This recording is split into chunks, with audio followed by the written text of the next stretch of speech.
daughter. Welcome to my channel. We're talking all about knits today. This is video number 2 in my current mini series on sewing, handling, and choosing knits. Before we get to knits, just a little bit of news.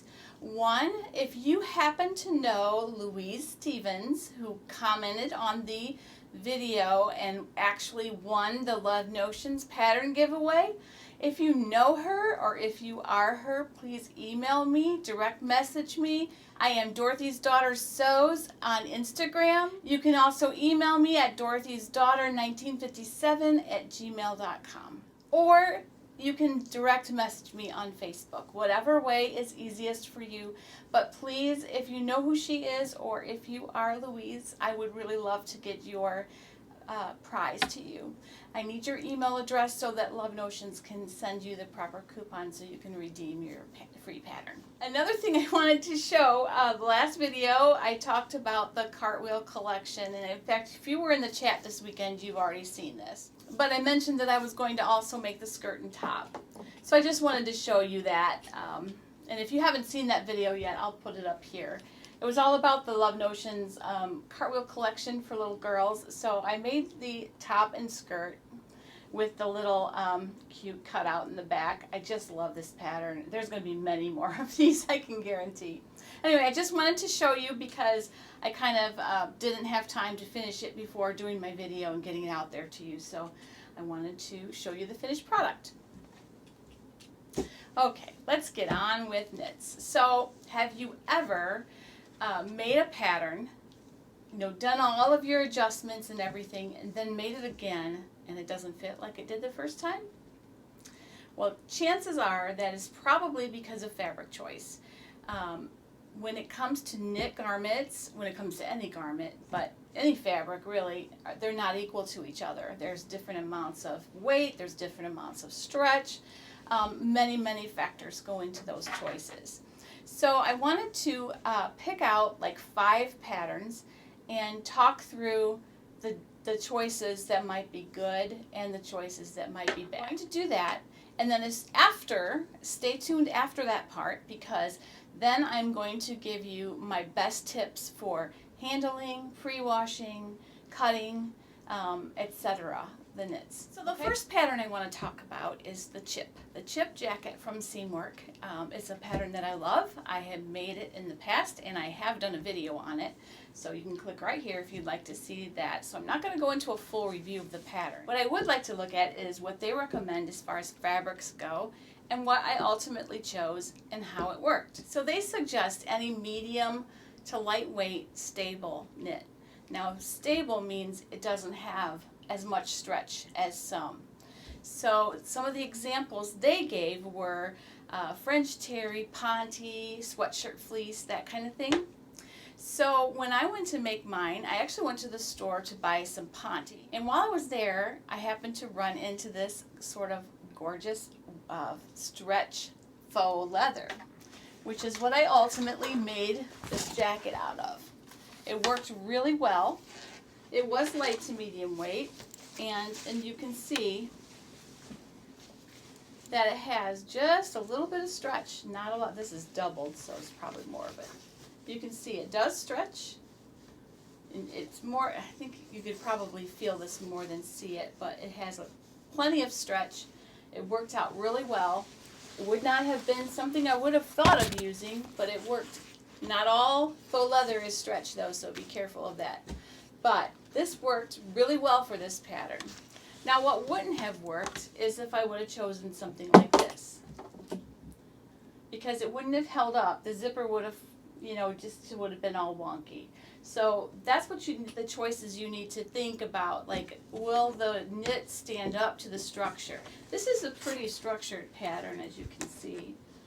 It's a moto jacket, and it has a full zipper, asymmetrical zipper, and it was definitely structured and definitely would not hold up to a really lightweight drapey knit. So that's one example for you. You could also make this with something like sweatshirt fleece.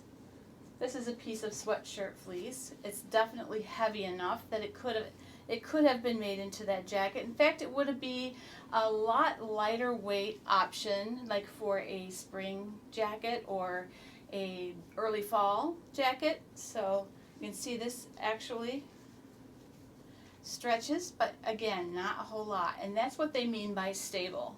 Okay, so when it says a stable knit, check the stretch. You don't want something that stretches 4 ways. You don't want something that stretches and sort of drags. You don't want anything like a really jersey kind of thing. Definitely not anything with a lot of spandex. You want to definitely pick the right fabric for that. The next pattern I want to look at is Moneta. Now this is a dress from Colette Patterns, which is also Seamwork. And incidentally, if you want to join Seamwork, I have a link below that will save you $3 on your first month. It is a fabulous subscription service.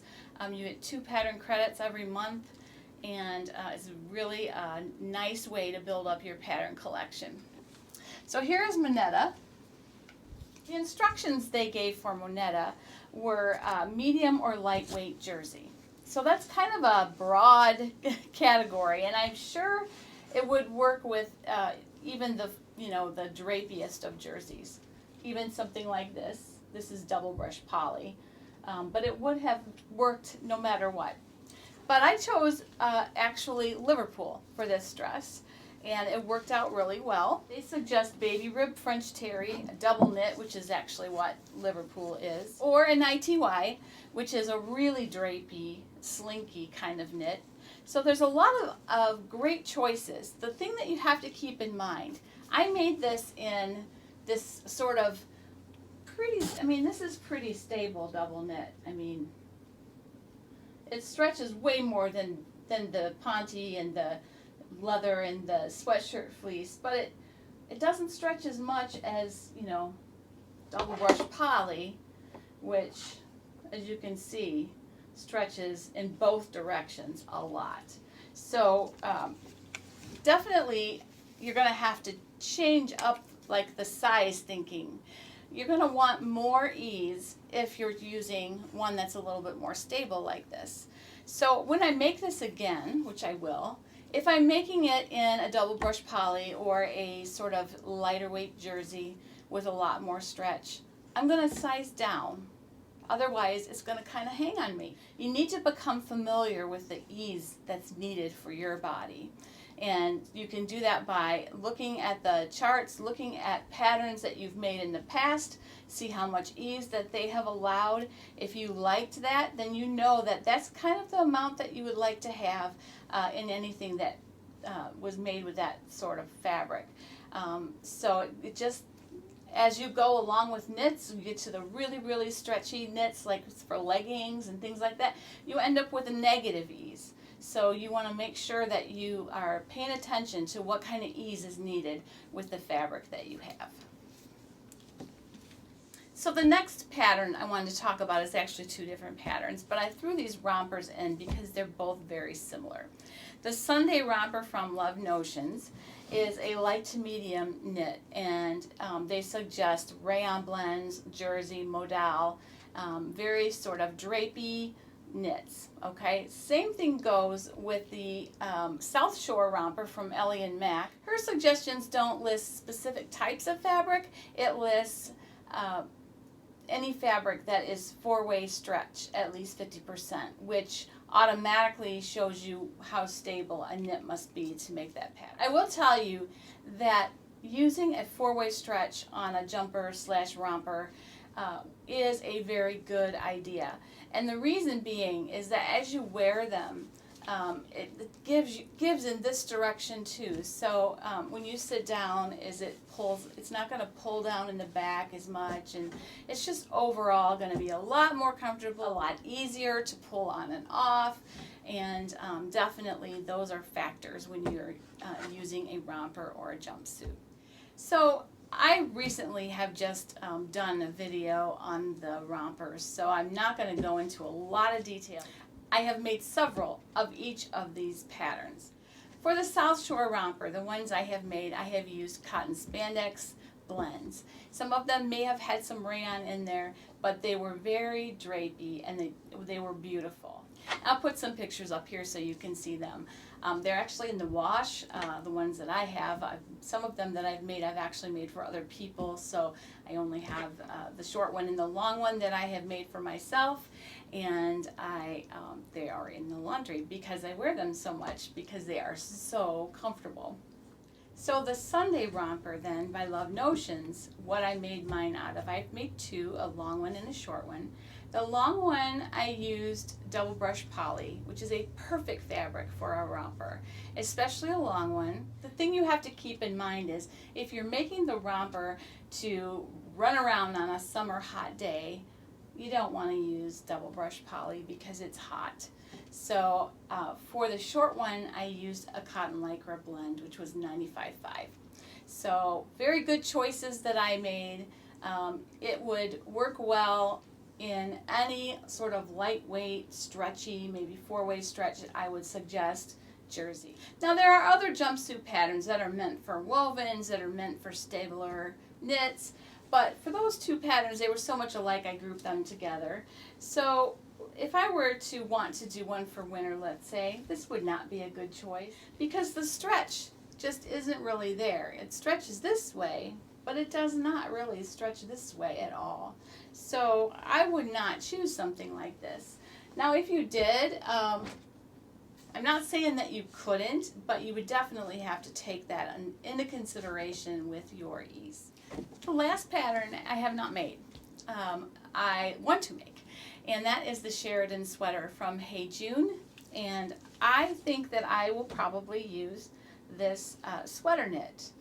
She calls for drapable jersey of a medium weight, and this is really a loose weave knit, sweater knit, and it's drapable, and I think it's going to be gorgeous. It probably will have to wear a cami under it because you can kind of see through it, but I think it'll make a beautiful wintertime sweater. So I just wanted to show you that, and one day you'll probably see this in a video, but not today because I'm not really there with sewing those hot fall things just yet. I'm getting there. I've made a few things with longer sleeves, getting ready for fall. Kind of your summer closet starts to get a little fuller, and then you have to think ahead a little bit. So I'm looking at fall at the moment. All right, now I just wanted to talk about cardigans. All right, there are a lot of different ways you might want a cardigan to be. All right, so I brought a couple very different ones. Now you may want this to be really flowy, but I didn't.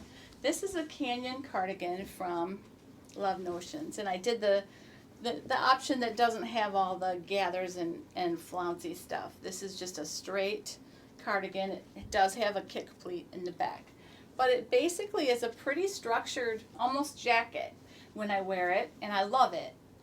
But it's vastly different than this Blackwood cardigan, which both of these have the same recommendations. This is what I'm trying to show you. This is what happens by the choices, even within their recommendations. This is a Blackwood cardigan made of double brush poly, and you can see how drapey and flowy that one falls. So that's just to show you the difference in fabrics. If I had made this canyon cardigan out of this, it would still be drapey and flowy, and vice versa. So I just wanted to show you that, just to make you think a little bit when you go to do your fabric choices. What do you want it to look like? Do you want it to be drapey? Do you want it to be tailored? Within the world of knits, there are just so many differences. You want to go by their recommendations, but even within those recommendations, you can get vastly different results depending on what fabric you choose. So now I'd just like to talk to you a little bit about handling, cutting, and preparing your knit fabric. So first of all, you want to pre-wash every knit fabric. Knit fabric can shrink in both directions, especially if it's cotton. So you want to definitely pre-wash it, and what I generally do, I'm very fussy about how I wash my clothes, all right? So I wash all my clothes in cold water, which means when I pre-wash in warm water for knits. Okay, you don't really want to do hot water because that can be, overdoing it, but for my knits, my jerseys, my things like that, I definitely want to use warm water. So I just try to go at least one cycle hotter or warmer than what I will end up washing the end garment. So that's what I try to do. That kind of prevents that surprise when you wash a knit top and you put it on and it's too short all of a sudden because it shrunk this way. I used to shop at Coldwater Creek a long time ago, and I loved their styles and I loved the feel of their fabrics, but every single top I got from there would start out being a really nice length and then would be up to here after I washed it a couple times. So that is what I would like you to just pay attention to when you're looking at knits and preparing them. Just make sure the shrinking happens before you cut. Another tip I want to give you is to use pattern weights. Pattern weights are so much better than pins because when you put a pin into fabric, it does stretch a little bit and can get off kilter and can wrinkle. If you use the pattern weights, make sure everything is smooth underneath. Use them liberally, put a lot of them on there, more than you ever need, and then it won't shift around for you. So that is another tip. If you don't have pattern weights, I will put a link in the description of some on my Amazon shop. Which incidentally, if you would like to support this channel, one way you can do that is by following the links down below in the description. All right, another way to not stretch your knits as you're cutting is to use a rotary cutter. And rotary cutters, they all, I think, get the end result. It's just they differ in size. They differ in size and type and safety. This one is Olfa. It's a really good quality one. I use it for corners, tight corners. However, it's not as safe as this Kai. That is my favorite, and that is because that blade does not come out unless you actually push down and cut. So it's very hard to be cut by this just laying around. And if you do use one like this, please always close it before you lay it down. And I've been guilty and I've gotten cut. So just a word of the wise, make sure your last habit, make a habit of before you lay your rotary cutter down, put it down. Just make sure you do that. Let it become a habit because they can be very dangerous. All right, and then the other thing I wanted just on rotary cutters is just make sure you have a good sharp blade. I have gone too long sometimes, and then you've got to have the scissors nearby to, patch up what it didn't cut, and that's kind of defeating the purpose of using a rotary cutter. So keep them nice and sharp. They do make sharpeners for the blades. However, I don't have one, so I can't attest to that. But they're not that expensive if you consider the grand scheme of things. I go through them every couple, maybe 6 months, and I do a lot of sewing. So I use them constantly. So 4 to 6 months, I'd say, check your blade. Another way to sharpen them, another thing you can do to kind of get temporary sharpness if you're waiting for some to come or something, is to ball up some aluminum foil and then just run it back and forth to cut the aluminum foil. It will sharpen it just a bit. Another idea is, when it comes to rotary cutters, another idea is to have one set aside just to use on paper, which sounds ridiculous, but if you also do vinyl like I do, I use my silhouette and apply vinyl designs to things, which actually this isn't vinyl. I actually cut a vinyl stencil, but this is a file that you can get on Ellie Mac, and this is a ready-to-wear T-shirt. But I did the painting on here with a stencil. So, and this file is available, and I think right now it's only $1, so pretty good deal. Anyway, I have this rotary cutter that I only use to cut out patterns. I use it, and what I mean the paper pattern, not the fabric. And I use it to cut across a straight thing for the vinyl, because if you go to put it in the silhouette and it's not straight, you end up with it loading sort of crooked. So that's one way that I use it in many, many ways. So it's very handy to have one that is set aside for paper. Just like your scissors, you don't want to use your fabric rotary cutters on paper. It goes with scissors, it goes with rotary cutters. See my pegboard here, I have paper things over here, fabric things over here, so that it does not get mixed up. The last tip I have for you on handling your knits is to pay attention to these really, this is like rayon spandex. And if you've ever made anything with rayon spandex, and you know that after you hang it up, it grows. So you don't want to hem these or anything until after it hangs for a bit, but you also don't want to hang them wet, because I don't put my stuff all in the dryer for a really long time. But I struggle with these kind of fabrics because I also don't want them to grow on the hanger. So what I do is I dry these a bit and then I lay them flat. So pay attention to that as well. Don't dry your rayon spandex hanging, or it will grow. So those are just a few things to get us started on knits. Next time I am going to show you 5 ways to hem a knit. So that'll be the next video in this series, and I hope you guys have a fantastic day. Again, Louise Stevens, please contact me. I have a goodie for you, and have a fantastic day. Happy sewing.